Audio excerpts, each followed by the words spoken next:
Todd, thanks for taking the time to meet with me today. I know you're a busy guy. I know time is money. I'm going to make this as short as possible, but it's something that just can't wait. I want to talk to you about why we need to be integrating social media into our marketing strategy yesterday. The fact of the matter is, you and I both know social media is growing in popularity, as is the millennial demographic. Over 2 billion people worldwide are engaged in some form of social media on a semi-regular basis, and over 80% of millennials are checking Twitter daily. If you look at the other channels, the engagement is staggering. There is no medium that is greater than social media for reaching a young demographic. You and I both know that we've had great success in our traditional marketing efforts. Our TV ads, our radio spots, our print ads, they've all done great. They've consistently delivered proven results, and we've got a measurable ROI that we can use to justify our expenditures. Some of the advantages of traditional marketing are time-tested success. I mean, this has been going on for 100 years. We know it works. If it's not broken, why should we fix it? I'm going to touch more on that later, but I have to make a few other concessions. Some of our potential customers don't have internet.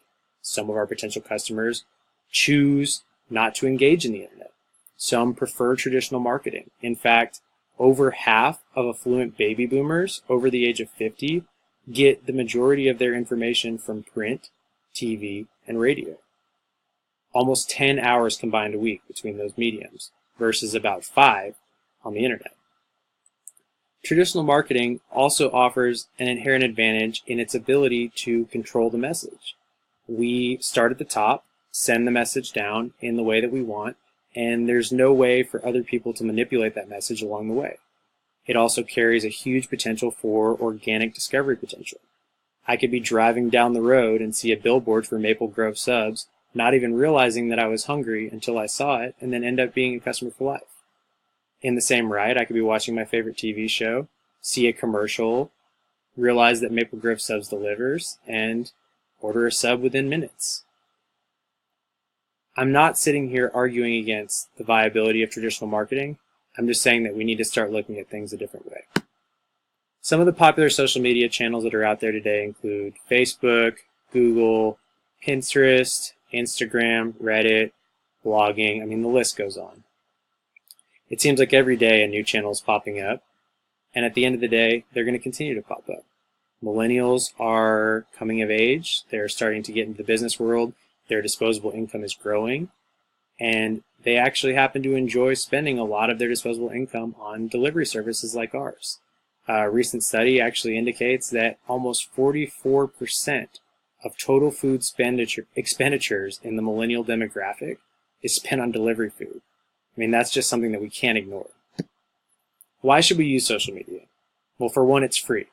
If I was to tell you that we could have a free billboard or a free commercial spot, you'd jump at the chance. Why not take an opportunity that's in front of us and capitalize on it?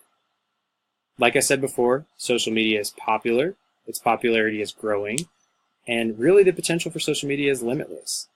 There's another interesting characteristic of social media that a lot of people don't consider, and that's the fact that it's decentralized. Where when we design an ad campaign, we are the messenger, yet there is no reciprocation. By using social media, we can get our message out there, and we can listen to the consumer. We can get feedback, we can tailor our message to what the consumer wants, and we can learn more about our company in the process. Social media is incredibly cost-effective from a marketing standpoint. Like I said before, it's essentially free advertising, and even when you get into the realm of paid social media advertisements, the cost to get an advertisement in front of a lot of people is pennies on the dollar compared to traditional mediums. We need to join the Maple Grove Subs conversation online for a number of reasons. One is getting feedback on what we're doing right now. Two is making sure that we are helping control our own narrative. I mean, someone could have a bad experience at Maple Grove Subs, get on Facebook, talk about it. That experience could go viral and really cut into our bottom line. If we were on Facebook and aware of this, we could respond to it in a timely manner, and we could adjust our strategy as we needed to. Not only is there advantages in social media, there's huge disadvantages and dangers from choosing not to engage in it. Social media channels could actually help drive traffic to our traditional marketing campaigns. We could take a commercial that we already paid to produce, put it on Facebook, put it on YouTube, and let the magic of the internet do the rest. These things are all free. Some of these commercials could end up going viral. We could get millions of additional views at no cost. In fact, if we get enough views on YouTube, YouTube will actually pay us. Something to think about. Paid ads on social media, like I said, offer incredible value in terms of lead generation, customer retention, and target segment expansion. While this is kind of a new thing, the initial numbers that Facebook's been pulling on some of their ad campaigns are impressive, to say the least. We've already touched on the fact that social media is growing in popularity, but the fact that over a third of the country is using social media daily is something that I have to say again.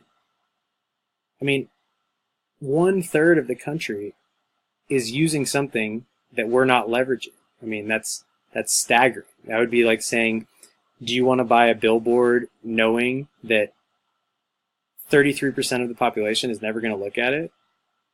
I think you and I both know the answer to that question.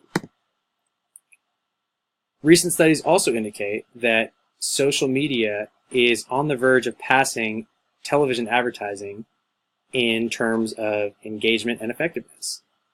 57% of Americans surveyed reported using the internet to guide purchase decisions.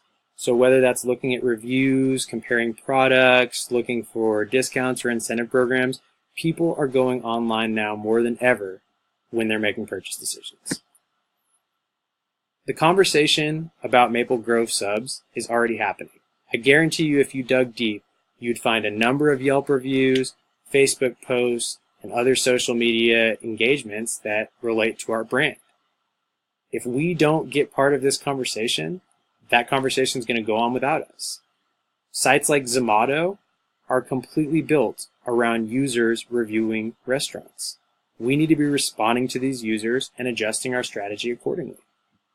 We need to help control the narrative in every way we can and target our marketing strategy to what we're hearing from our customers. This is an exciting time. When it comes to social media, the sky's the limit. While we're looking at about 2 billion people on social media right now, the growth between 2016 and 2017 is 1 million people. 1 million people in 1 year. I mean, you just don't get that kind of growth in any of these traditional channels. In fact, some of the traditional channels, especially print, are shrinking. Contributions to the Maple sub story will inevitably be shared by countless online thought leaders and brand advocates. What I mean by this is, if we get out there and put our content on the internet, bloggers are going to pick it up. Consumers are going to like it. They're going to share it on their Facebook. We are going to get a snowball effect, the likes of which we've never seen. Again, I admit fully, traditional marketing is still very important. Many consumers still prefer TV and radio and don't have regular internet access. We have to find a balance between the two mediums to really achieve the success that we want. To integrate these two things, I suggest that we first start mirroring our traditional ads on social media channels. If we're paying to make a commercial, why not post it on YouTube? Why not post it on Facebook? If we're paying to make a print ad, why not get it out there as well? Instagram is perfect for this. Facebook is perfect for this. Anything that you can say on the radio, you can say on Twitter. Why not tailor some promotions, get them out there for free, and just see what kind of return we get? We can start embedding our social media handles into our traditional marketing. At the end of a commercial, check us out on Facebook. Check us out on Instagram. Like us for a discount on your next visit. These things are very simple, very intuitive. They're not going to take much work, and the potential for return is huge. I think that we should start a customer loyalty program so that we can get in touch with customers, get their email addresses, and start really working different angles on e-coupons, promotions, and just sharing what's going on with the brand. I am so passionate about integrating social media into our marketing mix that I'm willing to spearhead the entire thing. You know just as well as I that I'm a busy person as well, but I want to start expanding our online presence with a focus on what I call the social media trinity. That's Facebook, Twitter, and blogging. We should forge a cohesive brand across all of these channels, showcase our traditional marketing online, and drive traffic offline through our traditional mediums. We need to join the Maple Subs conversation. Maple Grove Subs is too good of a brand to sit idly. Wendy's does this great. They actually have a persona that acts as Wendy of Wendy's and responds to consumers in almost real time, and the internet is eating it up. A little more on the loyalty program. I think that we should encourage online check-ins with incentives, do some giveaways, and experiment with online coupons. The fact of the matter is, times are changing. It's time for us to get on the train before we get left at the station. Thanks for your time. I'm looking forward to your input.